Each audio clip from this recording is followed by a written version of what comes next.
love this. So my name is Loresa. I am the CEO of the Classy Health Guide. I basically help people achieve better bodies and achieve more self-confidence just through health, wellness, healthy living, better living practices, products, digital services, those sorts of things. So that's my entrepreneurship business.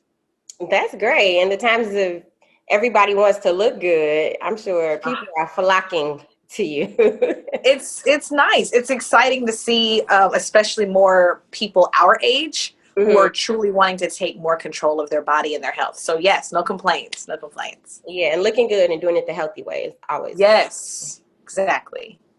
So how long have you been an entrepreneur?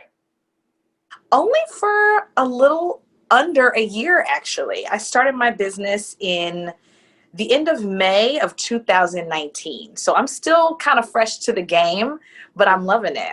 I'm really loving it. It's awesome. That's great. What motivated you to start your own business?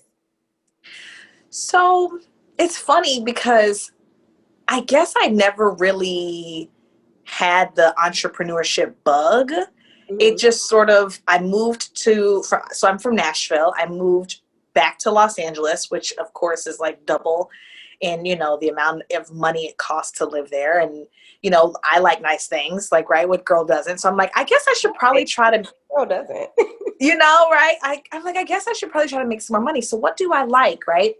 I have been into health since about 2017 when my father passed away from a heart attack. Okay. So I kind of figured if this is what I'm on, and LA is health crazy, right? People are working out anywhere, everywhere, on the side of the street, on a hill, in the grass, in the park, in the cut, they're working out everywhere. So I'm like, okay, I should probably try to do something in health since that's what I'm actually passionate about. So that's what motivated me to start my entrepreneurship business journey. That's where it sort of was born for me. Okay. And how did you find your niche? How did you find your niche market? Like who you wanted to help? I guess I just wanted to talk to people like me. I knew I wanted to talk to Black women. Unfortunately, we are still, percentage-wise, statistically, the highest in obesity, right? Like we still carry more weight. Even we're right next to, or it fluctuates between us and Latino women. Okay. So I wanted to talk to people in my age group, and I wanted to talk to people that looked like me, right? Women of color. So that's really all I knew. I just knew that as long as I was talking to somebody that was like me, I could be truthful, I could be honest, I could just show my journey, my experience, share my story. And I figured, quite frankly, it would just be easiest. And what I found is that when you start to do that, when you're kind of true to yourself, as cliche as it sounds, it just attracts more people. So that's kind of how I found it. Well, that's an awesome way to find your niche. Like, why not go the easiest route? That's important. Like, about you, about Black women, about health. Why wouldn't you stick to what you know? Exactly. I didn't want to talk to men. I don't know anything about, muscle gain and all of that stuff. I'm not trying to coach a man on how to like get his whatever, but it's cool. I do kind of work with some male clients, and I have some, like I said, I have some male clients that purchase products from me and who ask me for advice and what they should be doing. So again, it's really cool when you just stick to what you know and be truthful. It kind of just attracts. It's nice. A lot of men want to look good for women. So that's probably why I reach out to you. I want to look good for you. So tell me what you want me to do. Exactly. That's exactly. Awesome. What was the most difficult part of your entrepreneur journey? I don't know. I think what was probably the most difficult to date, right? I think being an entrepreneur in general sometimes comes with surprising difficulties, like, oh, I wasn't expecting this, like pop-ups.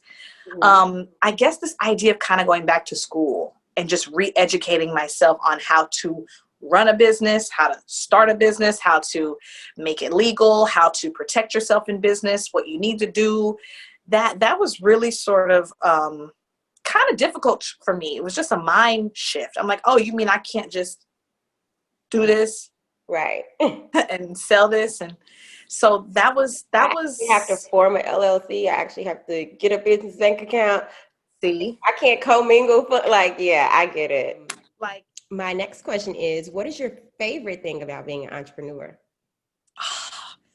um, working for myself, you know, like Mm-hmm. I am as successful as I want to be in my business. Like there's nobody else, right? Like it's literally all me. Like I have um a main job where I go and I clock in and I do the thing, right?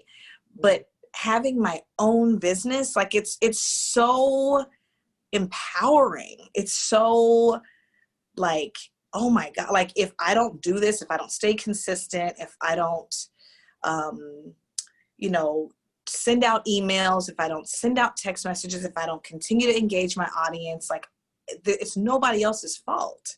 So that's exciting to me. Like I love sort of being creative and coming up with like different campaigns and taking photo shoot pictures.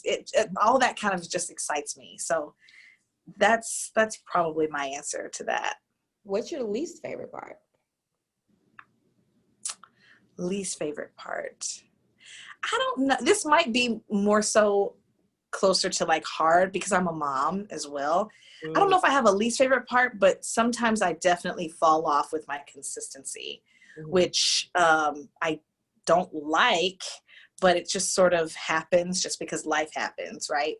I don't know if I have a least favorite part just yet. I'm still having the ride right now. I'm still having fun, man. Like that's the great part about being an entrepreneur. Like you'll continue to do it and be consistent with it if you're having fun. It's all about following your passion.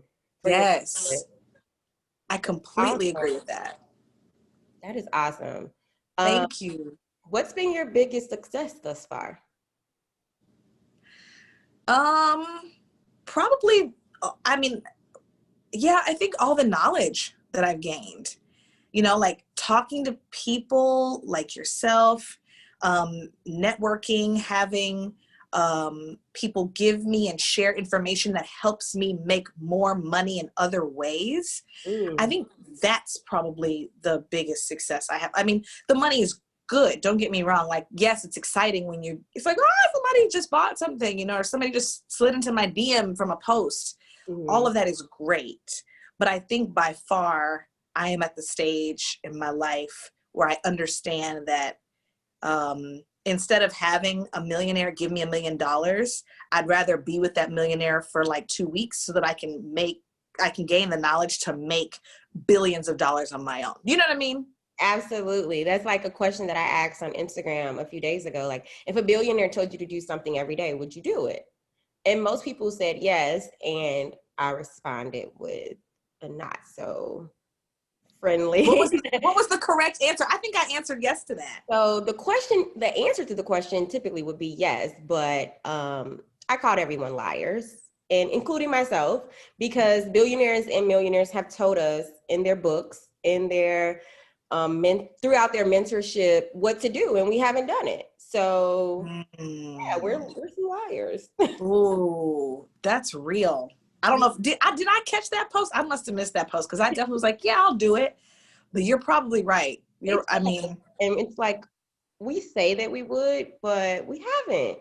And so we have to start. And so I challenged myself and everyone who saw the post to pick a millionaire or billionaire to follow and pick one thing that they've told you to do it consistently, at least for a minimum of 30 days. Who are you following? Can't tell you. Okay. Tony Robbins. I love Tony. Okay, cool. I'm thinking Warren Buffett is probably going to be one of them, one of mine. Maybe Elon Musk. I'll have to do some research. Find someone who's like Tony Robbins is a coach. And so exactly. He amplifies someone that I would like to be like. So it's like, why would I not follow him? So totally. Okay. I got you, sis. I'm gonna do that. Next question. What are your essential tools for success? My essential tools for success. Yeah.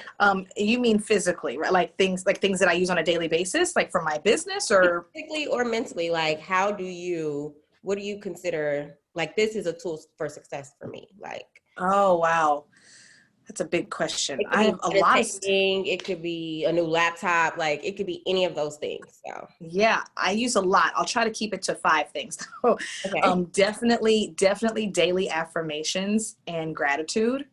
That's probably the biggest thing. Like I wake up every morning and I'm just thankful, Mm-hmm. right? And I don't wait for anybody to pour into me. I pour into myself first thing. Absolutely. That's awesome. And I actually learned that from you. Really? Blank, blank, blank. Yes, I learned that from you. So that's probably the first thing. Another thing, email automation. I love having things go out automatically. That's probably an essential tool. Like I'd like to work smart, not hard. Yes. Yes. So you know what I mean? Email automation is a big thing. My cell phone, my cell phone, that's an essential tool for me. It's like, I love this idea, this notion of Wi-Fi money or cell phone money. You know what I mean? Like everything I need is right there. Another essential tool for success. I'd like to say time. I never think I have enough of it. Mm-hmm. And it's hard to like balance, but time is an essential tool. Just making time. Either I am usually up an hour to an hour and a half before my son, and I go to bed an hour to an hour and a half after him. Okay. Right. Mm-hmm. Just because. I'm trying to give you one more. Oh yes, my favorite one: self-care. Oh, self-care. Yes, that is absolutely an essential tool for me. I have to, even if I'm like in a hotel and I just like give myself a facial because everything else is closed right now, right? Or if I just turn on my favorite movie and do nothing but have a glass of wine. Mm-hmm. I do nothing but have, self-care. You can't pour from an empty cup. You cannot pour from an empty cup. You have to. And sometimes I feel very empty. Mm. As an entrepreneur, we get burnt out. You get burnt out. Do you experience that? Burnout? Yeah. All the time. But I'm learning how to manage it better by learning tools to keep me healthy, for one, and to like keep my mind relaxed, like learning not to stress about things I can't control. Self-care is one of them. Like learning to take a break. For sure. And the whole, you can't pour from an empty cup. If I'm tired, how can I provide people with the best me? How can I provide, like, I'm here to serve you. I'm of service to you. And so if I'm tired and I'm overwhelmed, my service to you, it becomes a disservice. And I never want that to happen. So absolutely. Yeah. Self-care is a big thing, because before it was burnout. Like I was waking up at the crack of dawn to do this, do that, run this business, run that business, work my day job, because I didn't quit my day job for my daydream, because I love both of them. And so I was just literally like running around with a chicken with a head cut off. So I had to learn how to take a step back, relax, and figure it out. And let it all go. Sometimes especially as women, I think we feel the most pressure to get it all done, to get it all checked off of our list. Like, I'm sure you're a checklist person. To-do list for days. Yeah, me too. Right? So that it's one of those things where it's write stuff down. Like I have to like pen and paper, on paper, I write stuff down. I love it. Yes. It's so when you have those, when you see all the things that we are trying to get done and they don't get done, it's like, it can be overwhelming. Yeah. It can be overwhelming. How do you market your business? A lot of social media, Facebook ads. What else? I'm still old school. Like I also did flyering. I went flyering. Sometimes I used to do them in different hotels. Like I would just flyer. I typically always leave samples for the hotels that I stay at. Like I'll leave, tea samples or coffee samples, and with my business card. Like I love people. I love human interaction. And this pandemic is really killing me. So I still try to maintain as much of that as I can. You know, some people are like, okay, yeah, I'm down. Other people are like, oh, no, thank you, you know. It comes with the territory. Exactly. But yeah, my favorite form of marketing is probably the old school hands-on, because I love meeting people. I don't think you can get much better than that. When people can see you and they, you know, can talk to you, it's just nice. That's awesome. Do you have a mentor or business coach? I do have a mentor. Tell me I about mean, the relationship. Like, do you love them? Is it like, do you think it's beneficial to your business? 1000%. I think having a mentor, especially as a new entrepreneur, someone to just guide you, answer questions, give you an outline, a blueprint, because they've already done everything and tried things and failed and failed and failed, then they can kind of just walk you through or walk you to an easier, more successful way of doing things. Mm-hmm. I love having a business coach. My business coach is King Ashley Ann. Okay. I also follow, I followed the six-figure chick, Cece, who just passed away. Yes, rest her soul. I know. I love her. So, and of course, Ronnie Brown. I really like Ronnie I Brown. love her. I do too. Really like her. Really like her. There's a lot of great women, and of course, it's important to me that they look like me. It's important that they, you know, feel like me. Like most of those girls are from the South. I think Ronnie is from Maryland though. Yeah, she's from DC area. Exactly. So yeah, like I am so grateful to have people like that to just look up to. Absolutely. And hold you accountable. Oh my gosh. Yes. Because I know Definitely. I need an accountability partner, because there's times I'm like, I don't feel like doing anything. Like, I want to grab a glass of wine and lay on the couch and, no, you need to get this done. I'm telling you, it's so hard sometimes, but you're doing a great job, Kevon. A really great job. And so are you. No, I Like, the mean it. Happy Thank you. Guy is on and popping. Oh, Okay. thank you. Thank you. So my last question is, do you have any advice for people that are just starting, like entrepreneurs, or any like books, podcasts, or other like recommendations for them to like check out? Ooh, that's a good one. Advice, uh, before you start, make sure that this is something you really, really want to, I want to say last, but I think it's probably more realistic to say something that is going to fit into your current lifestyle. So make sure whatever you choose, it's going to merge with what you're already doing, right? So like, I'm big on health. I'm also big on travel. Health, fitness, travel, those things all sorts of like blend together, right? As far as reading and books, oh my gosh, for women, right now I'm reading, gosh, what is the name of that book? It's oh my gosh, I can't even think of the name of it. It's just a finance book. Every smart woman, I can't think of the book, I'm sorry. Podcast though, I love Alux. Okay. On YouTube. I listen to a lot of Alux, a lot of Les Brown, motivational. I do too. A lot of Les Brown. I do listen to some Tony Robbins on YouTube as well.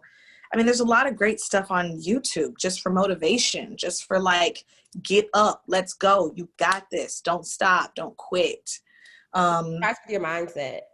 Oh my gosh. I think that's probably the most important thing, because nobody wakes up to this game called entrepreneurship and just makes $1 million. No. Like there are, you know, there would be way more millionaires in the world if that was the case.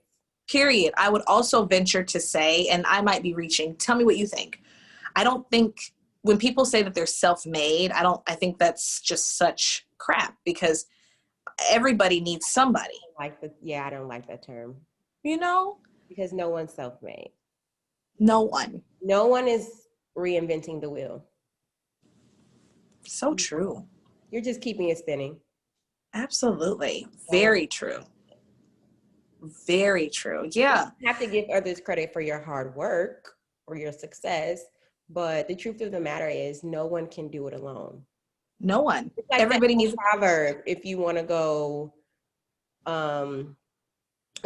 something, go alone, but if you want to go far, go together. Yeah, exactly. Like, yeah. Yes. I don't like the self-made corn. I don't either. And, I know a lot of people are using that. Like, do your thing. Yeah. Yeah. You guys can have it. I need friendships. I need connections. I need customers. I need, people to just talk to and learn from. And I think give credit where credit's due. Absolutely. So definitely. What podcast are you listening to? I know, I want to know about what you're listening to. Right now, I'm actually looking for more podcasts to listen to, but I'm just like reading a bunch of books, like I'm a book whore. Like, okay. I'm just reading a bunch of books. So I'm actually rereading Think and Grow Rich. Yes, that's a great one. I need some mindset maintenance. And so I read it a long time ago, and it's one of the books that definitely pushed me into my entrepreneurship journey. Mm-hmm. And I was like, you know what? I was in my library and I was like, I'm going to pick one to read over. And that's the one I'm rereading right now. Have you read The Alchemist? I've read it like 15 times. It is really my favorite book ever. Nice. And it's meant something different to me each time I've read it. Ooh, okay. I'll have to go back. Yeah. I double back on books all the time. I know a lot of people don't. Oh, I always double back. Yeah. Oh, that's awesome. Okay. All right.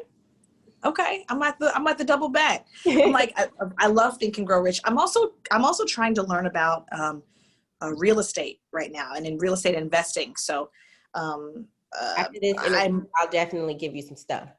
Yes. The book I'm reading right now for real estate is Buy It, Rent It, Profit. Okay. That's the book I'm reading on that right now. But yeah, I wish I had other, I'm like drawing a blank right now. For podcasts, I'm also listening to How I Built This. It's an NPR.